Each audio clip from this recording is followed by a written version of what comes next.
હવે થોડા દિવસની અંદર આપણે ગણપતિ ઘરે લાવવાની તૈયારી કરી રહ્યા છીએ. થોડા જ સમયની અંદર આપણે એક ગણેશ ઉત્સવ મનાવી રહ્યા છીએ.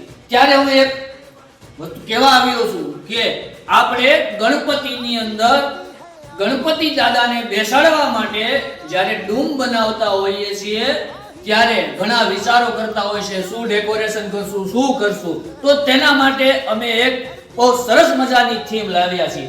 જે મારી પાછળ અત્યારે તમે આ જોઈ શકો છો, આ થીમ કથાની છે, પણ આવી થીમ આપણે ગણપતિમાં પણ બનાવી શકીએ છીએ.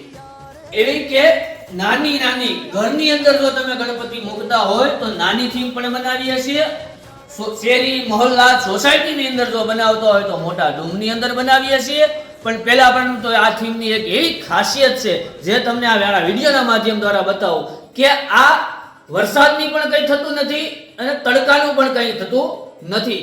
ગુજરાતના કોઈ પણ ખૂણામાં રહેતા હોય તો કોઈ પણ ખૂણાની અંદર આપણે આ થીમ બનાવી આપીશું. તો આ વિડીયો તમારા સગા સંબંધી મિત્રોને શેર જરૂર કરજો અને જે કોઈ ગણપતિની થીમ ગણપતિ મૂકે છે, ગણપતિ દાદાને ઘરે લઈ આવશે, તેના સુધી આ વિડીયો પહોંચાડજો. આવી મજબૂત અને સારી થીમ બનાવવા માટે જરૂરથી મેં નીચે નંબર, મારો કોન્ટેક્ટ નંબર આપેલ છે, જરૂરથી મને મેસેજ અથવા ફોન કરો. પરફેક્ટ મેરલ ઇન્ડસ્ટ્રીઝ LLP, રાજકોટ, અશ્વિન પ્રજાપતિ.